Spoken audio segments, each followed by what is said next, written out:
வைத்தீஸ்வரன் கோயில் ஸ்ரீ தன்வந்திரி அருட்கொடிலின் சார்பாக உங்கள் அனைவருக்கும் எங்களுடைய பணிவான வணக்கங்கள். 2024ஆம் ஆண்டு சிம்ம ராசிக்காரர்களுக்கு எவ்விதமான பலன்களை வழங்கும், எது சார்ந்த விஷயங்கள்ல அவர்கள் சுப பலன்களை பெறுவார்கள், எது சார்ந்த விஷயங்கள்ல அவங்க கொஞ்சம் கூடுதல் கவனத்தோட இருக்கணும் அப்படிங்கிறதெல்லாம் பத்தி தெளிவா பார்க்க போறோம். இந்த ஆண்டு பலனை பொறுத்தவரை பெருவாரியா நிர்ணயம் செய்யக்கூடிய கிரகங்கள் அப்படின்னு பார்த்தோம்னா சனி பகவான், குரு பகவான், ராகு மற்றும் கேது பகவான்கள். இது மட்டும் இல்லாம குறுகிய காலத்தில் இடப்பெயர்ச்சி அடையக்கூடிய இதர கிரகங்கள். இந்த ஆண்டை பொறுத்தவரை பார்த்தோம்னா குரு பகவானுடைய பயிற்சி மட்டும்தான் இந்த ஆண்டுல நடக்குது. சனி பகவான் பயிற்சி இல்ல, ராகு கேது பயிற்சி இல்லை. இது எதுவுமே 2024ஆம் ஆண்டுல இல்ல. 2024ஆம் ஆண்டு மே மாதத்துல குரு பயிற்சி மட்டும் நடைபெறுது. அப்ப இந்த பலன்களை பொறுத்தவரை ரெண்டு விதமா நம்ம பிரிச்சுக்கலாம். குரு பயிற்சிக்கு பிறகு, குரு பயிற்சிக்கு முன்னாடி ரெண்டு விதமா வச்சுக்கலாம்.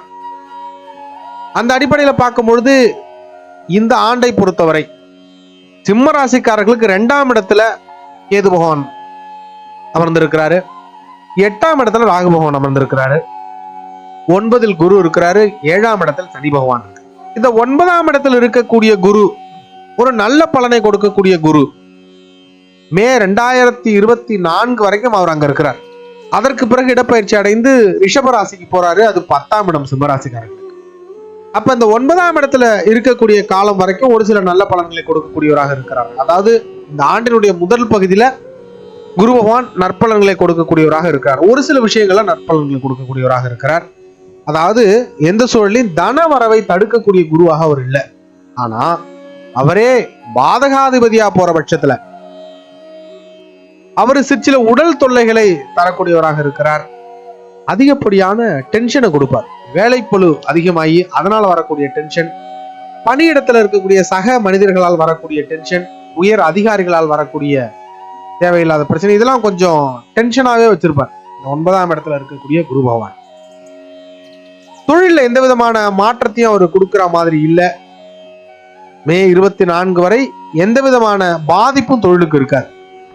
மே 2024க்கு பிறகு 10ஆம் இடத்துல அவர் இடப்பெயர்ச்சி அமைந்து உட்காரும் பொழுது, அதாவது ரிஷபத்துல வந்து அமரும் பொழுது 10ஆம் இடத்து குரு பதவி மாற்றத்தை கொடுக்கக்கூடியவராக இருப்பார். அது வந்து பதவியில உயர்நிலை அடையலாம், இல்ல சிக்கல்கள் வந்து கீழ்நிலை அடையலாம், எது வேணாலும் நடக்கலாம். நம்முடைய ஜென்ம ஜாதகத்தினுடைய வலுவின் அடிப்படையில் உங்களுக்கு அதற்கான ஒரு வாய்ப்பு அமையும். அதே போல தொழில இருந்து ஒரு சில பேர் இடமாற்றம் அடையக்கூடிய, அதாவது பணிபுரியக்கூடிய இடத்திலிருந்து இடமாற்றம் அடையக்கூடிய ஒரு வாய்ப்பு உண்டு. சிலர் தொழிலை விட்டு வேற தொழிலுக்கு மாறுவாங்க. முழுக்க முழுக்க தொழிலே மாறக்கூடிய ஒரு சூழ்நிலையை இந்த குரு பகவான் ஏற்படுத்துவார். அதே போல பணிபுரியக்கூடிய இடத்தில் சில நெருக்கடிகளையும் இவர் கொடுக்கக்கூடியவராகவே இருப்பார் 10ஆம் இடத்து குரு.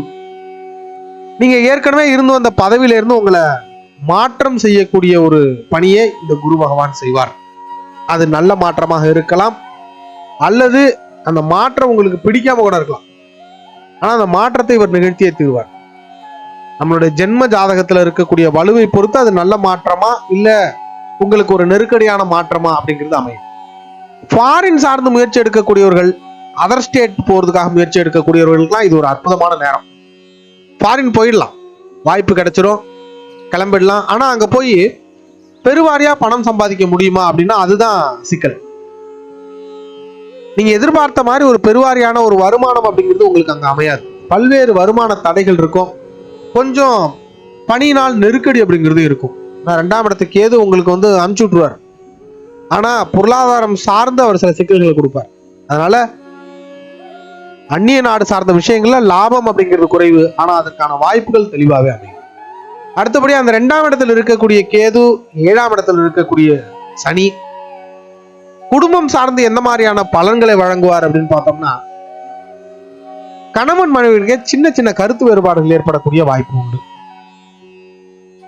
ரொம்ப ரொம்ப வார்த்தைகள்ல கவனம் தேவை.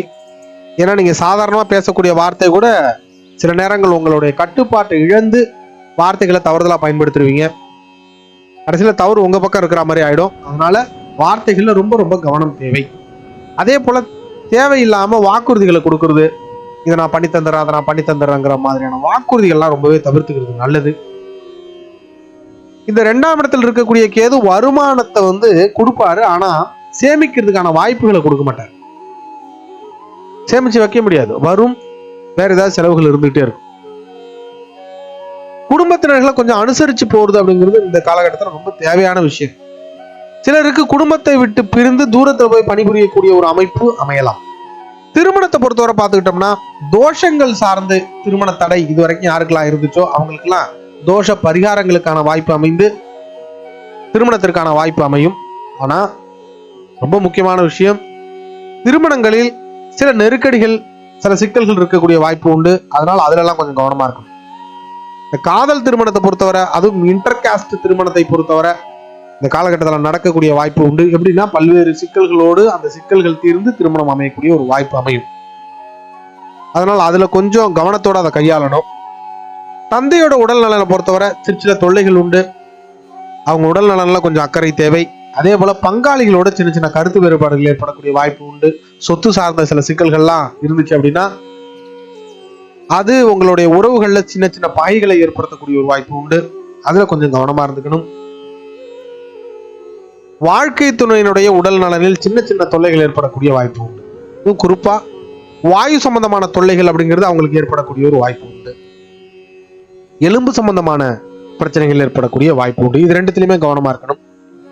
படிப்புல எதுவும் தடை இல்லை, படிப்பு பாட்டில போயிட்டு இருக்கோம். அதே சமயம் நட்பு வட்டாரத்தில் கொஞ்சம் கவனத்தோடு இருக்கணும். பிள்ளைகளுடைய நட்பு வட்டாரத்தில் பெற்றோர்கள் கொஞ்சம் கவனம் செலுத்தணும். சிம்மராசிக்கார பிள்ளைகள் இருக்கிறாங்க அப்படின்னா நட்பு கொஞ்சம் தேவையில்லாத நட்புகள் அப்படிங்கிறது இவர்களுக்கு இப்போ கொஞ்சம் அமையும். அதனால நம்ம கொஞ்சம் கூடுதல் கவனத்தோடு இருக்கணும் அவங்க மேல. உடலை பொறுத்தவரை இடுப்பு பகுதியில் சின்ன சின்ன தொல்லைகள் ஏற்படக்கூடிய வாய்ப்பு உண்டு, அதுவும் எலும்பு சார்ந்து. அதே போல பற்கள், அது சம்பந்தமான சில தொல்லைகள் ஏற்படக்கூடிய ஒரு வாய்ப்பு உண்டு. அதுலயும் கொஞ்சம் கேர்ஃபுல்லா இருந்துக்கணும். நட்பு வட்டாரத்தை பொறுத்தவரை உங்களுடைய நெருங்கிய நண்பர்கள் ஒரு சிலர் விலக வேண்டிய சூழல் வரலாம். அதே போல நல்ல நண்பர்களை ஒரு சிலர் இழக்கக்கூடிய ஒரு சூழல் அமையலாம். 7ஆம் இடத்துல வந்திருக்கக்கூடிய சனி உங்களுடைய கர்ம வினைகளுக்கு ஏற்ப செயல்படுவார். அப்ப நட்பு சார்ந்த விஷயங்கள்ல கொஞ்சம் வார்த்தைகள்லாம் கண்ட்ரோலோட இருக்கணும். அதிக உரிமை எடுத்து பழக வேண்டாம். கொஞ்சம் கூடுதல் நிதானத்தோட பழகிறதே நல்லது. நண்பர்கள்ட்ட தேவையில்லாம அவர்கள்ட்ட பேசி ஆர்கியூமெண்ட் பண்ணி அந்த நட்பு இழக்க வேண்டாம். நல்ல நட்புகளை இழப்பதற்கான சூழல் அமைஞ்சிடும். அதனால அதெல்லாம் கொஞ்சம் நிதானம் தேவை. வாகனங்கள் ஓட்டும் பொழுது, கனரக இயந்திரங்கள்லாம் பயன்படுத்தும் பொழுதுலாம் கொஞ்சம் கூடுதல் கவனம் தேவை. பெண்களை பொறுத்தவரை இந்த காலகட்டம் ஒன்றும் பெரிய சிரமங்களை கொடுக்கறது இல்லை. இந்த பொது பலன்கள் பெண்களுக்கும் பொருத்தமானதுதான். மற்றபடி தனிப்பட்ட முறையில சிக்கல் அப்படிங்கிறது அவங்களுக்கு இல்லை. குடும்ப விஷயங்கள்ல குடும்ப மனிதர்களை கொஞ்சம் அனுசரிச்சு போறது அப்படிங்கிறது அவங்களுக்கு கொஞ்சம் நல்லது. ஏன்னா குடும்பத்தை பெரும்பாலும் அரவணைச்சு போகிறது பெண்களுடைய பொறுப்பு. அதனால நீங்க கொஞ்சம் வார்த்தைகள்ல கவனத்தோடு இருக்கிறது நல்லது. இந்த காலகட்டத்தை பொறுத்தவரை முற்பகுதி அப்படிங்கிறது இந்த 9ஆம் இடத்தில் குரு இருக்கிற காலகட்டம் வரைக்கும் உங்களுக்கு அந்த அளவுக்கு தொழில் சார்ந்து ஒன்றும் பெரிய சேஞ்சஸ் இருக்காது, பெரிய சிக்கல்கள் இருக்காது. ஆனா 10ஆம் இடத்தில் குரு வந்த உடனே நிச்சயமாக தொழில் சார்ந்து சில நெருக்கடிகளை சந்திக்க வேண்டி வரும். அது மட்டும் கொஞ்சம் கூடுதல் விழிப்புணர்வோட முன்கூட்டியே தயாராகி அதை சரி செஞ்சுக்கிறது ரொம்ப நல்லது. இந்த காலகட்டத்தில் பைரவரை வழிபடுறதும் குருமார்களை வழிபடுறதும் ஒரு நல்ல பலனை கொடுக்கக்கூடியதாக இருக்கும். அன்னதானம் பண்றது, கோயில் திருப்பணிகளில் ஈடுபடுவது உங்களுக்கு ஒரு நல்ல பலனை கொடுக்கும். கல்வி சார்ந்த உபகரணங்கள், இந்த மாதிரி நோட்டு புத்தகங்கள் மாதிரியான விஷயங்கள் குழந்தைகளுக்கு வழங்குறது ஒரு நல்ல பலனை கொடுக்கக்கூடியதாக உங்களுக்கு அமையும். இதனை கடந்து உங்களுடைய ஜென்ம ஜாதகத்துல உங்களுடைய திசா புத்தி உங்களுக்கு சாதகமாக இருக்கின்ற பட்சத்துல கூடுதல் நற்பலன்கள் கிடைக்கக்கூடிய ஒரு வாய்ப்பு உண்டு. ஆகவே தவிர்க்க வேண்டிய விஷயங்களை தவிர்த்து எதெல்லாம் சாதகமா இருக்கோ அதையெல்லாம் மிகச்சிறப்பாக செய்து மகிழ்ச்சியுடன் வாழ்வீராக. இனிய புத்தாண்டு நல்வாழ்த்துக்கள். வாழ்க வளமுடன். மீண்டும் அடுத்த வீடியோவில் சந்திப்போம். நன்றி.